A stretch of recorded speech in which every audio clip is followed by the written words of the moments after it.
Shalom saudara, salam damai sejahtera dalam kasih Kristus bagi kita. Jumpa kembali dengan saya, Nur Fitriadin di channel Peace of Christ. Kiranya melalui video yang diunggah oleh channel ini boleh menjadi berkat bagi setiap kita dan membukakan wawasan kita untuk berpikir benar dan hidup dalam kebenaran. Saudara yang terkasih dalam Tuhan kita Yesus Kristus, fenomena yang terjadi di negeri ini begitu mudahnya bagi seseorang untuk mendapatkan gelar ustadz.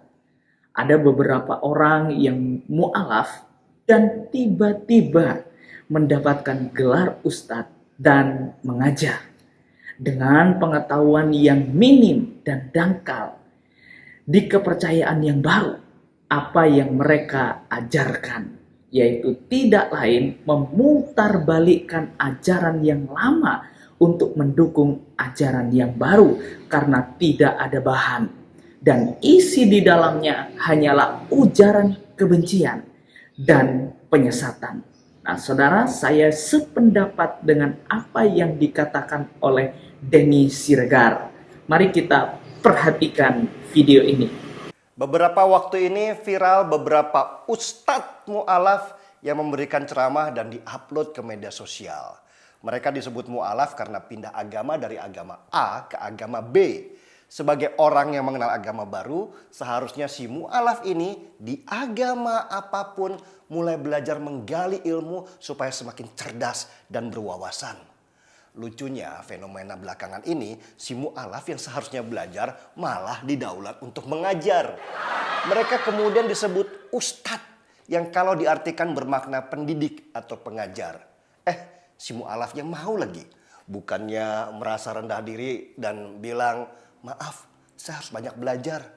Mereka malah dengan tinggi hati mengambil podium dan kursi lalu mengajarkan pelajaran di mana mereka seharusnya banyak belajar. Apa jualan mereka?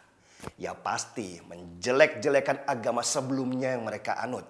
Persis seperti sales Coca-Cola yang pindah ke Pepsi dan cerita buruknya Coca-Cola dari A sampai Z.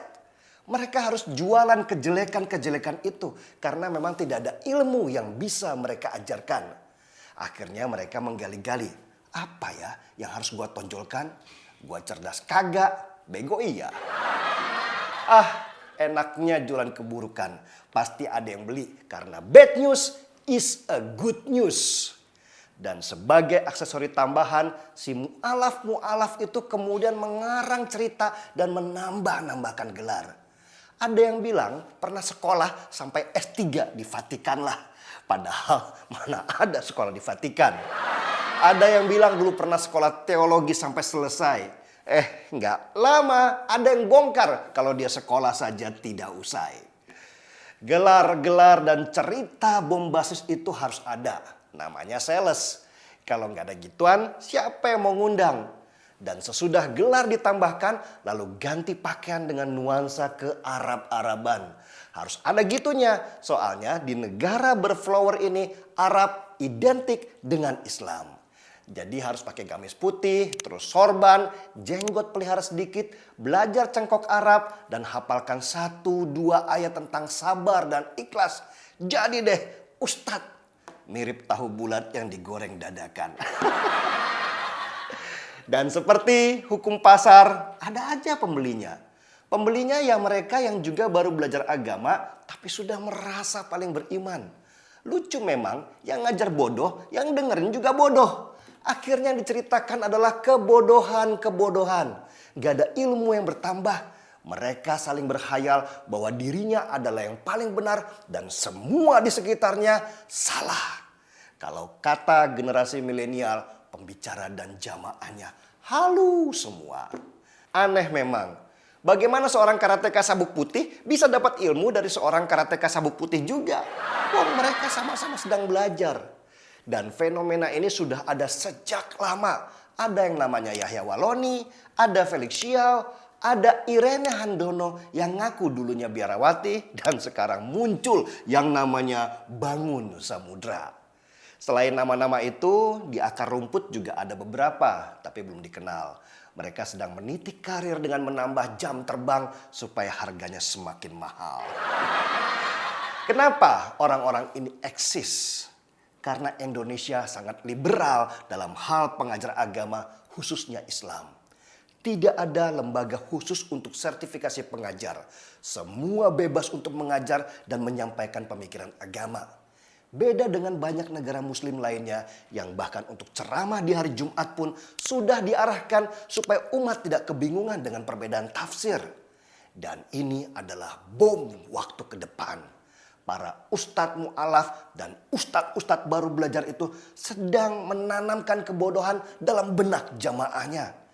Mereka suka mengambil ayat-ayat perang dalam kitab suci tanpa pernah belajar kapan ayat itu dikeluarkan dan pada waktu apa. Pokoknya hajar biar dianggap pintar. Ketika seorang muslim semakin lama semakin bodoh, akhirnya mereka tanpa sadar menjadi intoleran dan radikal. Dan jika komunitas beginian semakin banyak, mereka akan memaksakan kebodohannya kepada orang sekitar dengan tekanan massa dan kekuatan minus akal.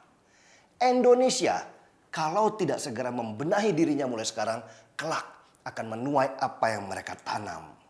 Saya jadi teringat perkataan Rasulullah SAW di masa-masa akhir beliau.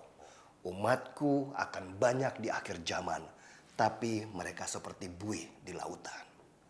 Mari kita bongkar semua. Saya seruput kopi dulu.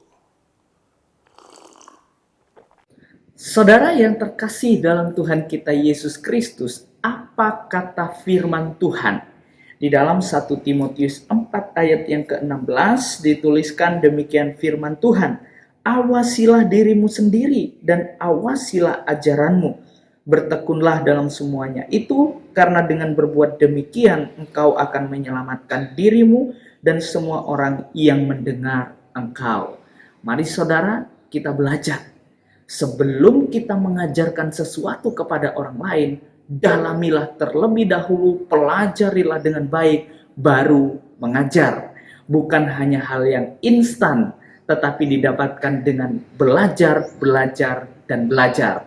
Biarlah melalui video yang diunggah oleh channel ini, boleh menjadi berkat bagi setiap kita, dan membukakan wawasan kita untuk berpikir dalam kebenaran. Tuhan Yesus memberkati. Solideo Gloria.